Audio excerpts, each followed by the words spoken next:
అంటారు కదా కలల వారసుడు అని. ఎందుకంటే మోదీ ఏం చేసినా అద్భుతమే, అది ప్రధాని నరేంద్ర మోడీ ఏం చేసినా అద్భుతమే. ఎందుకంటే మొన్నటికి మొన్న నేను ముంబై కోల్కతాకు సంబంధించి అక్కడ పడవలో ఉండి కెమెరా పట్టుకొని ఫోటోలు తీస్తున్నాడు, అది నేను చూసే ప్రయత్నం చేసిన. దాంతోపాటుగా ఇక మోడీ ఇక్కడ తెలంగాణలో ఉన్న భారతీయ జనతా పార్టీ కానీ ఏబీవీపీ కానీ లేదా ఆర్ఎస్ఎస్ వాదులకు సంబంధించి బలంగా వినిపిస్తారు. వాళ్ళు బయటికి ఏదో మాకు దీంతో అనుబంధం కాదు, మేము సపరేట్ అని చెప్పే ప్రయత్నం చేస్తారు. కానీ ఇక బీజేపీలో ఉండే నేతలు మాత్రం అద్భుతంగా మోడీ భజన చేస్తారు. వాళ్ళందరూ కూడా ఇలా తెలంగాణ సమాజానికి సమాధానం చెప్పాలి.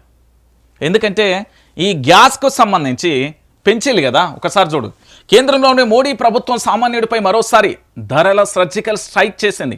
ఎన్నికల కోడ్ ముగిసిందో లేదో అప్పుడే తన అసలైన నైజాన్ని బయటపెడుతూ గ్యాస్ ధరలను ఆకాశానికి చేర్చింది. అంతర్జాతీయ కార్మిక దినోత్సవం వేళ కార్మికులకు శుభాకాంక్షలు చెప్పాల్సింది పోయి వాణిజ్య సిలిండర్పై ఏకంగా 1000 రూపాయల భారాన్ని మోపే మేడే చేదు కానుక ఇచ్చింది. 10 ఏళ్ల క్రితం వందలలో ఉన్న ధరను నేడు వేలల్లోకి తీసుకెళ్లిన వైనంపై సామాన్యులు మండిపడుతున్నారు. సిలిండర్ సాకుతో హోటల్ యాజమాన్యుల మెను ఉంటుంది కదా, వాళ్ళ ధరను అమాంతం పెంచేస్తుంటే సామాన్యుడు కడుపు నింపుకోవడమే గగనమైపోతుంది. ఒకవైపు రూపాయి పతనానికి, ఒకవైపు రూపాయి పాతాళానికి పడిపోతుంటే మరోవైపు గ్యాస్ బాంబుతో ప్రజల సహనాన్ని పరీక్షిస్తున్న కేంద్ర ప్రభుత్వం మొండి వైఖరిపై ప్రజలు ఆగ్రహం వ్యక్తం చేస్తున్న పరిస్థితి కనబడుతోంది. పేలిన గ్యాస్ బాంబు వాణిజ్య సిలిండర్పై 993 రూపాయల భారం. చిన్న సిలిండర్లపై బాదుడే. హైదరాబాద్లో 3069కి చేరిన కమర్షియల్ గ్యాస్ ధర. సిలిండర్ రేట్లు పెరగడంతో హోటల్ మెనూ ధరలను అమాంతం కూడా పెంచేసేలు. 10 ఏళ్లలో 3 రేట్లు పెంపు. అప్పుడు 1200, నేడు 3000 అంటూ చూడొచ్చు. మోడీ ప్రభుత్వం ఆనవాయితీ ప్రకారం ఎన్నికలు అవ్వగానే ధరల వడ్డింపు. విమాన ఇంధన ధరలలో 5% పెంపు. ఇక సంపాదించిన డబ్బులో సగం కడుపు నింపుకోవడానికే సరిపోతున్న వైనం. తక్షణమే పెంచిన ధరలను తగ్గించాలంటూ కూడా డిమాండ్ అంటూ కూడా చూస్తున్న పరిస్థితి కనబడుతుంది. సో మొత్తానికి ఇక్కడ కనబడుతుంది ఏంటి అంటే గ్యాస్ ధరల పెంపుతో సామాన్యుడు నడ్డి విరుస్తున్నారు. ఎన్నికలు అవ్వగానే ధరలు పెంచడం మోదీకి అలవాటే. ఒకేసారి 1000 రూపాయలు పెంచి కార్మికులకు మేడే కానుక ఇచ్చారు. హోటళ్లు మెనూలపై ఆధారపడే విద్యార్థులకు భారీ భారం. రూపాయి పాతాళానికి, సిలిండర్ ధర ఆకాశానికి చేరింది. పెంచిన ధరలను కేంద్రం వెంటనే వెనక్కి తీసుకోవాలి. బీఆర్ఎస్ వర్కింగ్ ప్రెసిడెంట్ కేటీఆర్ అంటూ కూడా చెప్పిన పరిస్థితి కనబడుతుంది. ఇక చెప్పుర్రి, 19 కేజీల సిలిండర్ గ్యాస్కు ఎంత పెంచింది తెలుసా? 993 రూపాయలు పెంచిందండి. ఇప్పుడు దీనికి బీజేపీ వాళ్ళు అందరూ సమాధానం చెప్పాలి. ఎందుకంటే పెంచింది భారతీయ జనతా పార్టీ ప్రభుత్వం. సెంట్రల్లో ఉన్నది కేంద్ర ప్రభుత్వం, భారతీయ జనతా పార్టీ. దానికి ఏమైనా సమాధానం చెప్తుందా? ఎందుకంటే రాష్ట్ర వ్యాప్తంగా కూడా అందరూ ఆలోచించండి.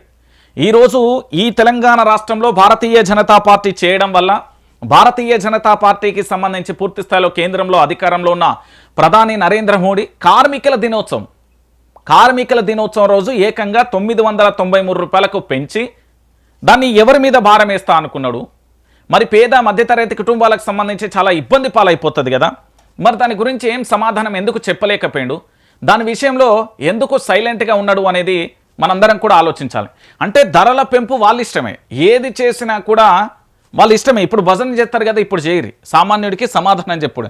ఎందుకంటే ఇప్పుడు హోటళ్లకు మీరు పోయిరు కదా, ఇయట్ నుంచి పోర్రు. ఎందుకంటే దాదాపుగా 3069కి ఒక సిలిండర్ చేరింది కదా. ఇప్పుడు మెన్యూలో 100 రూపాయలు ఉన్నది కాస్త 1000 రూపాయలు అవుతుంది. 1000 రూపాయలు ఉన్నది కాస్త 5000 అయిపోతుంది. మీరు హోటళ్ళకి వెళ్ళి తినాలి అనే ఆలోచన వచ్చినా, బయట ఎక్కడన్నా తినాలి అనే ఆలోచన వచ్చినా పూర్తి స్థాయిలో భారం భారీగా పెరిగిపోతుంది. ఇది నేను చెప్పిన మాట కాదు, ఒకసారి మీరు అందరు కూడా ఆలోచించాలి. చిన్న సిలిండర్ల మీద బాదుడు అనేది అందరికీ తెలిసిన విషయమే కదా. సో మొత్తానికి ప్రధాని నరేంద్ర మోడీ గారి సారథ్యంలో అన్ని ధరలు పెరుగుతున్నాయి. నిరుద్యోగ రేటు పెరిగింది. దేశ తలసరి, దాంతోపాటు ఆదాయానికి సంబంధించిన ఒకసారి చూడండి. దాంతోపాటు ఈ భారతదేశ అభివృద్ధికి సంబంధించి చూడండి ఎంత దారుణంగా మారిపోయిందో. ఇది ఎవరి మీద భారం అండి? మళ్ళీ గదే కదా, పేద మధ్యతరగతి కుటుంబాల మీద మళ్ళీ భారం. చాలామంది చిన్న హోటల్స్ కానీ, చిన్న టీ కోట్లు కానీ, లేకపోతే ఫాస్ట్ ఫుడ్ సెంటర్లు కానీ, లేకపోతే ఇతరత్ర అవన్నీ కూడా పెట్టుకుంటారు కదా ఆ స్టాల్స్ అన్నీ. మళ్ళీ ఇవన్నీ వేస్తే అమాంతం రేట్లు పెరుగుతుంది. మళ్ళీ ఎవరికి నష్టం? మళ్ళీ పేద మధ్యతరగతి కుటుంబాలకే నష్టం. మోదీకి ఏం నష్టం కాదు, భారతీయ జనతా పార్టీకి సంబంధించిన లీడర్లకి ఏం నష్టం కాదు. పేద మధ్యతరగతి కుటుంబాలకు సంబంధించే మళ్ళీ నష్టంగా మారిపోతాయి. మరి దీనికి ఏమన్నా